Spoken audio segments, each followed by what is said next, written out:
Okay, so last week we talked about, I think, a really big deal thing, and that is your resourceful agent concept, flagpole, sigil, if you're a Game of Thrones watcher. It literally is the House of Silvius, and your words are be an agent, be resourceful, or something like that.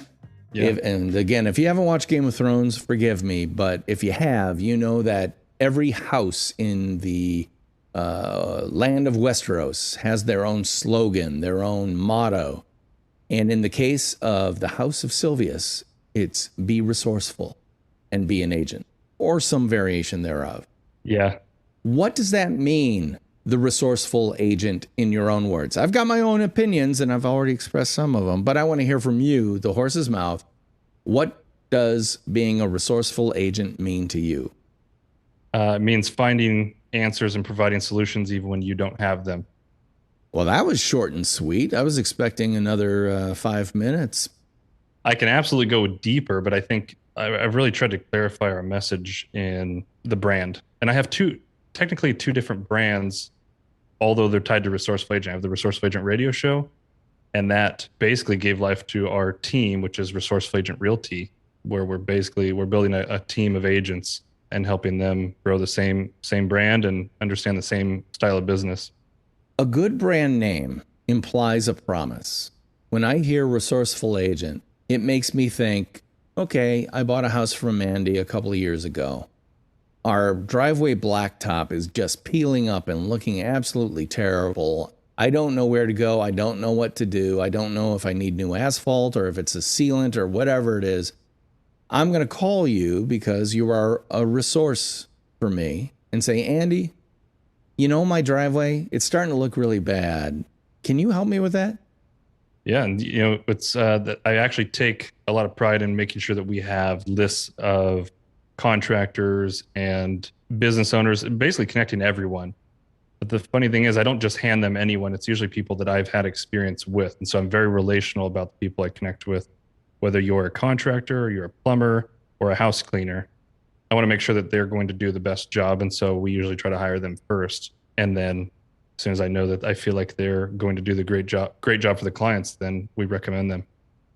So your resourceful agent name isn't just a name to attract eyeballs. It's actually what I suggested, a promise. We will be a resourceful agent for you. And you talked about it last week, even if we don't know anything about what you're asking for. Yeah. Can you give me an example of that in action? Yeah. You know what? Let's, there's so many different ones, but there's one that sticks out in my mind. I had a client who was moving down here from Alaska, moving down here to Coeur d'Alene, Idaho. So northern Idaho. And his income, he was self-employed. So that was already kind of tricky for him to get pre-qualified for a loan. And then the house he wanted to buy was an off-grid property that had no electricity. It had electricity, but it was all solar, and then it had a composting toilet. So something that virtually zero banks would lend on. And so we went through about 10, 11 different banks trying to ask questions, see if they would lend on it. And it got down to the point where it was like, nope, this looks like it's going to fall apart. And I just told him, he was really kind of upset because we were running out of properties. And so I just told him, give me half a day, and then we would figure it out. So I started calling private money lenders to see if he came up with enough capital up front, if they would lend him a percentage of the deal and then allow him to get into the property. And I was able to actually find him one that was, most hard money lenders are around 10 to 12%. And this was at like a 7%. And it was right at the beginning of COVID too. So we were also struggling with banks not lending on traditional properties. What I did though is instead of saying, okay, well, this deal is going to fall apart, and I'm going to let this guy just be disappointed and have a bad experience and now have to go look for something else. I just said, instead of saying we can't do this, I figured out how do we do it. And I don't know that it's anything special, but it's just something that for me was like, I wasn't willing to allow it to fall if I still had some more options I could figure out. Well, if you're me, or I'm guessing some of the listeners to this podcast, yeah, it is something special. I literally, and I kid you not, come with me back a number of years to the very first year that there was a new TV show on, the very first season of a TV show called Survivor. Okay. Now, if you were alive back then, you know that Survivor literally broke the mold on what TV could be. Reality TV as we know it now did not exist prior to Survivor. It was a big, big deal. Everybody was watching it, and it was a very, very exciting show. My wife and I were looking for a new home up in the mountains of Colorado. And we had a realtor who had a tight family relationship, not only with my wife, but especially her mother, my mother-in-law. And this agent, it was up in the hills. So we were living in Denver. We had to go up into the first cut of mountains to look at these homes. And one night she wanted to show us one of these homes. And she said, "Oh, but I have to be done by whatever the hour Survivor started airing," because she started watching Survivor. Literally, the real estate agent was telling us we need to meet her schedule, not her meeting our schedule. Do you ever wonder why I have a bad taste in my mouth for 100%. realtors? And the thing is, we bought 2 houses through this realtor only because it wasn't my choice. It was my wife going, "Yeah, but she's a friend of our family." To which I say, "And a really crappy friend of your family who does a really crappy job as a realtor." Yeah. I mean, talk about relying on a relationship to make that happen. But believe me, if I had anything to do with it, it would never happen again.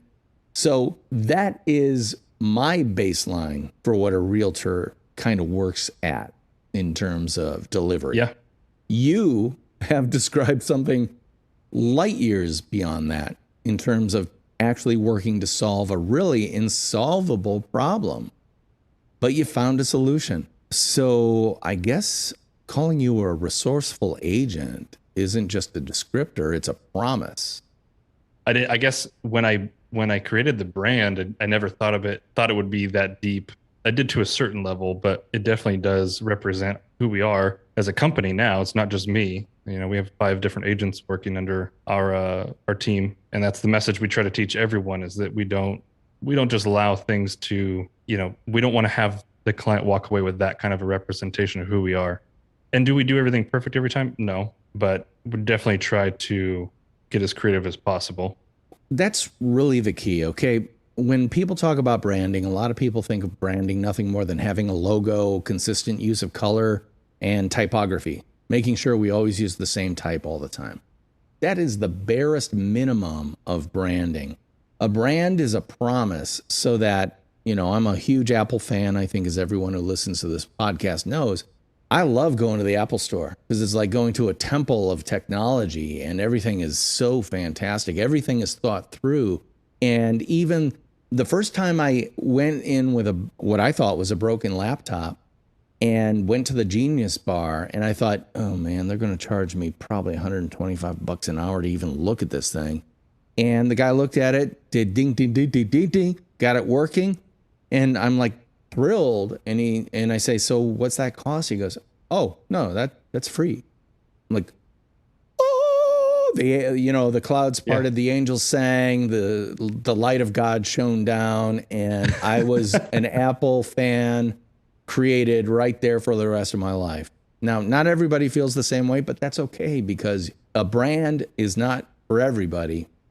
It's for everybody who suits the brand, or whose the brand is actually right for them. So again, resourceful agent.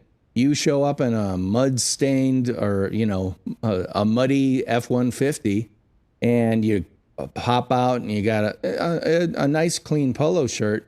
But if you're expecting to see a little purse dog and someone wearing Louboutin shoes and a freshly blown out hairdo, you're going to be disappointed with Andy, because he looks like he's more ready to go check out the deer stand than he is the backyard spa.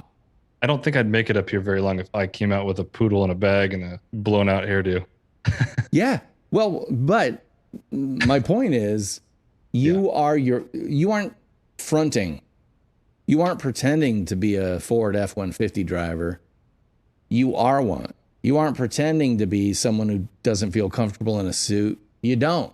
And let's face it, maybe there's some I don't know, bankers who would look down their nose, or lawyers who might look down their nose at you and go, you obviously don't have the taste level necessary to find the right home for me. I'm going to guess you'd say, yep, I don't. See you later. You're not for me. We live in a society where everything is so materialistic, right? We talked about this before. There's so much BS on YouTube. People are attracted to it, but once you really dive in deep, if you're following that for any period of time and you think it's going to bring you any results, you're going to be really disappointed. I've had friends that I have seen that have the Bentley in the driveway and the Cadillacs and all the cars, right? And sitting there and you're like, wow, are they really making a lot of money? And then you find out, no, they're so far up to their ears in debt that they're not doing anything good for anyone else. They're trying to look the part so that people think of them a certain way. More than likely, it's because they're insecure about something. Yeah, they're overcompensating. Mm-hmm. And that's the thing. And I will have this on my tombstone when I die. Branding is not fronting. It's not about trying to appear a certain way. Branding is about being exactly who you are, what you do, and how you do it in a way that does not overpromise and underdeliver, but ideally overdelivers via right promising. I'm going to promise you this, but I'm always going to try to exceed that. I'll never go below it. I used to refer to that as autopilot. It's like on your worst day, you set your autopilot and go, you know what? I'm kind of wiped out, but I've got an autopilot level of performance and I'm going to do that. And I will not dip below that autopilot level. Well, guess what? When you set your autopilot level higher than the vast majority of your competitors, everyone's going to be delighted. I mean, have you ever had a situation where you were showing a home to a family or whatever, and you go, it's not exactly perfect. You know, I would like to find something better. And you show it to them and they are delighted. They're like, oh my God, you found the perfect place for us. And you keep your mouth shut. But in the back of your head, you're going, yeah, but I know I can find better. I know I can do better. Yeah. Yes, I have had that situation. But at the same time, what I've learned is not to interject my opinion, because what I think would be better for them may not be. And so I'm not pushy when it comes to people buying homes. It's like, you're going to be the one who has to live here. You're going to be the one, when you walk up to the front door, if you're excited and this feels right to you, that is for you to choose, not for me to say whether it's good or not. And I think in the beginning it was tough because I'd see homes where I'm like, man, this needs a lot of work. The neighborhood's not great. Like, I definitely think for the price, you'd probably be able to find a nicer one in another area. And sometimes I was surprised how that would kind of turn some clients off. And so I might mention, hey, what I'll do is I'll send a few other properties that I might think are better and just say, hey, what do you guys think about these? And if they're like, no, we love this. Cool. That's awesome. That's one of the things I work with a lot of younger creative people. And when we present concepts to clients or deciders, let's put it that way, the deciders. Yeah. I always walk in and before we go present, I'll say, we know we would like this work to be better than it is. We say nothing about that. We wait till they decide whether this work is good enough or more satisfactory or whatever. Yeah. Because just because we want to do absolutely better, keep in mind, we've got that autopilot level. We've already exceeded our autopilot. We would love it to be award-winning. We didn't have the time, the budget, the whatever. Don't assume that your this could be better is not trumped by their, oh my God, this is fantastic. Yeah, because then you're interjecting your own limiting beliefs or opinions and perspectives into things, and that might not be how they perceive it. And I've found that if I try to say, hey, I really think this might be better, if I push it too far, they feel like I'm being pushy, and now I'm outside of what my values are to help them. Right. And the whole thing is, the goal, I'm sure you feel the same way. The goal is to lead them toward better. But if they don't want to get there, it's ultimately on for them, you know. Yeah. So you can lead a horse to water, but you can't make them drink. And the key is that you just give them exactly what they're wanting. So, yeah. This episode of the Nonfiction Brand podcast is brought to you by my new book, Nonfiction Brand. Discover, craft, and communicate the completely true, completely you brand you already are, now available on Amazon.com. Jay Baer, best-selling author of Talk Triggers, said, "The book is outstanding. Highly recommended. A spectacularly useful guide to personal branding that pulls off the difficult trick of being both realistic and inspirational. A must-read, regardless of where you are in your own brand-building journey." To get your copy, head on over to Amazon.com and search Nonfiction Brand. And let's get you all the credit you deserve for the completely true, completely you brand you already are. You've said that you've curated, I'm going to use the word curated, a list of tradespeople, of resources, of services and products and retailers, distributors, etc., that you have on hand always to refer to if someone comes to you asking for a specific service or resource. Yeah. Are you constantly on the lookout for other people? Like, let's say you go to a brand new coffee shop and find out that, oh my God, they have the best baked goods in town. Do you add them to your list as a reference?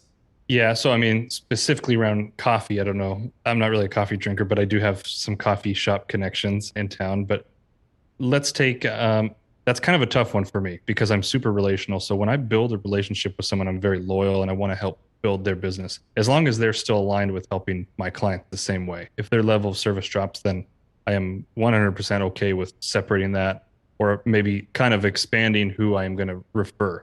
But it happens all the time. Let's take like lenders, for example. If I know I have a very good lender that I'm going to set up with a client, I know that they're a good lender because I've done plenty of deals with them. I trust them. I know their fees and everything, and their quality of service is going to exceed the client's expectations.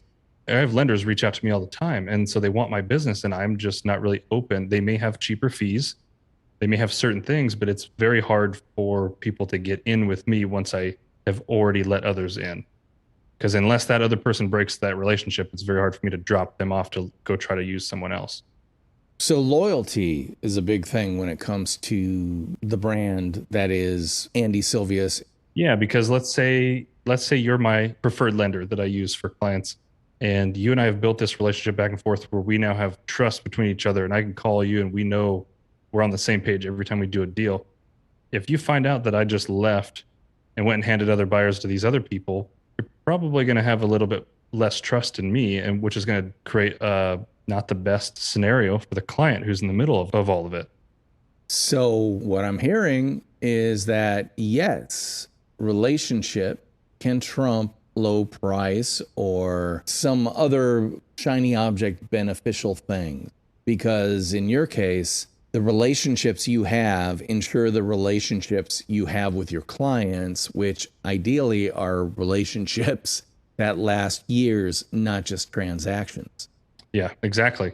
I want to be able to talk, to these people down the road and them tell me that they had a great experience in their home buying process. And we've been in the position where we have not had that, right? There's a lot of factors, I think, in why I do the things I do or have the idea around the brand. But some of them are at a very basic level of we've had just really crappy agents that we've worked with, just like you did. So how do we do better than those people? Yeah. Tell me about the Resourceful Agent podcast. Obviously, I've been on it as a guest, but I haven't listened to the entire, how many episodes? 90 episodes or something like that? We're somewhere in the ballpark of 89 or 90. I'm always off by one or two. What type of guests do you typically have on? I started with only local entrepreneurs and business owners. So that's the people that got my show rolling. As it grew, I started expanding into different states and different countries. I've had guests on from anywhere from Australia, Iraq, Portugal, Mexico, Canada.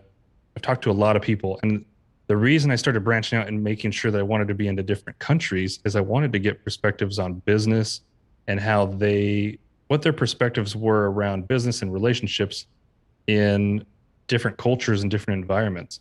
The guy from Iraq, I was blown away just talking to the guy. He was super successful, and he did it with all the odds against him in a country that doesn't have a lot of opportunities. And it's something as simple as using PayPal that we take advantage of, right? People think, oh, well, everyone just must have access to that. But he didn't. And he created a whole meal planning around fitness and all that stuff in a country where he had to figure out how is he going to get paid for that? He's not able to sell those services outside. So just taking perspectives outside of our culture, because I think as a as a society, we're very closed off to thinking that we're the best at everything we do and that everyone else is below us. And there's a lot of people who have gone through more struggle and created more success in their life than the majority of people here in the US.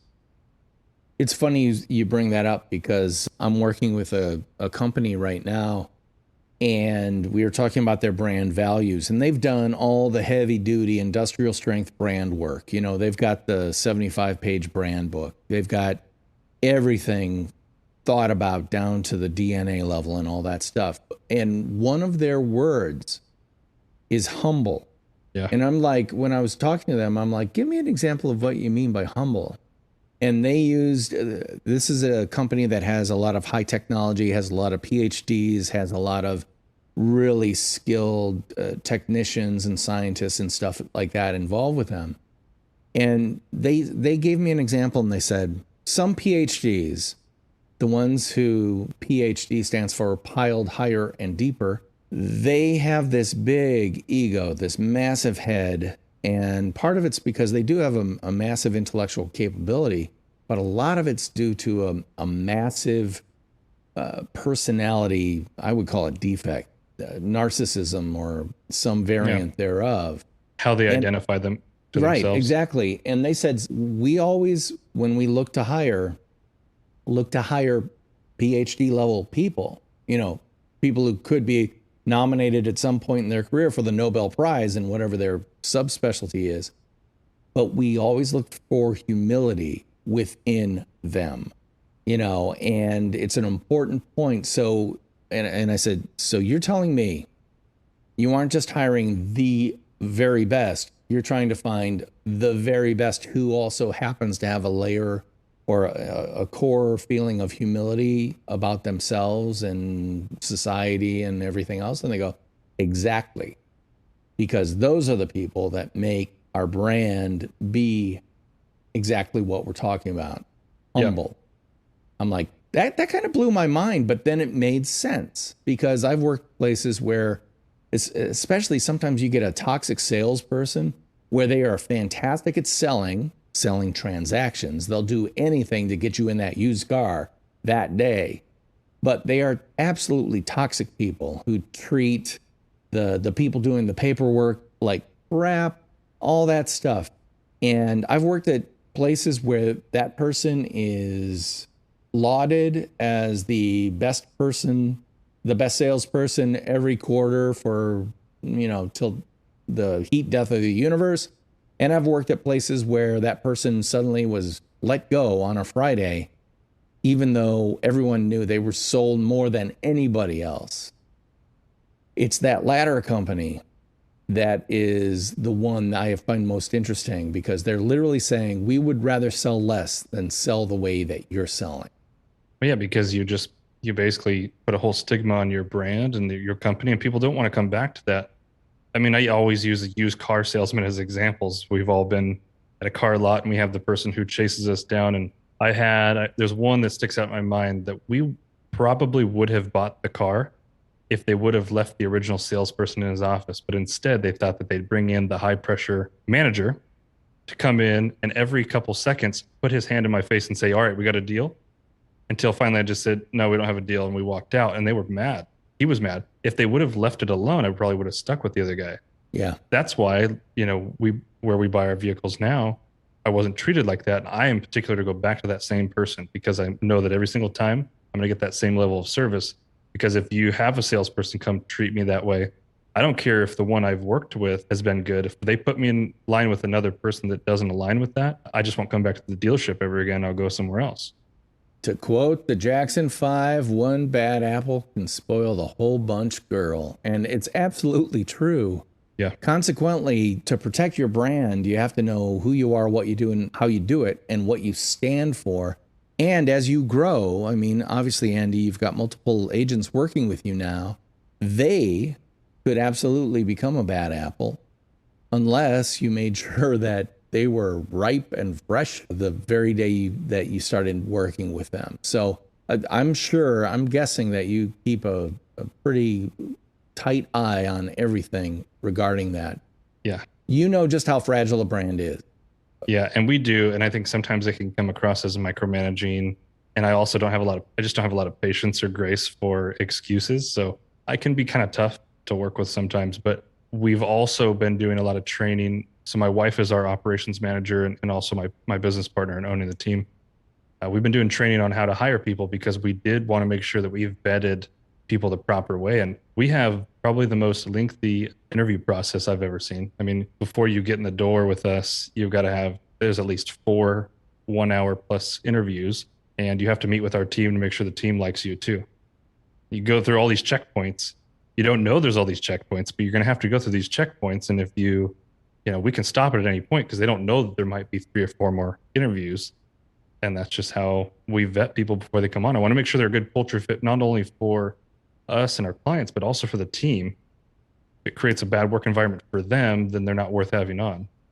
You got to do that to protect the most valuable asset you have, which is your brand, whether it's a personal brand or a small business brand, or in the case of Andy Silvius and Resourceful Agent Realty, the brand is everything, because otherwise you're just a commodity. And remember, commodities are always bought for the lowest possible price, but brands command a premium. Anyway, it's been such a pleasure to talk to Andy Silvius again. What is the name of your podcast and where can we find it?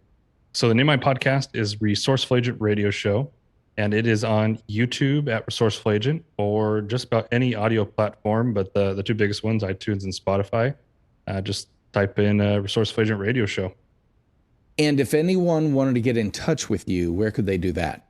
They can reach me on Facebook, Instagram, just about every social platform. Just type in at Resourceful Agent. Or if you wanted to find everything about us, just go to Google and just type in Andy Silvius. And Silvius is spelled Silvius. You're located in Coeur d'Alene, Idaho. So that's another pin on my map because I haven't talked to anybody in Idaho on this podcast yet. But I'm thrilled to have you on. Thank you so much, Andy. And I'd like to remind everybody to like, subscribe, refer, and review this podcast because that helps other people find it. I'm DP Knudten for the NONFICTION Brand podcast, and he is Andy Silvius with Resourceful Agent. And I'll be talking at you guys again next week. Bye-bye.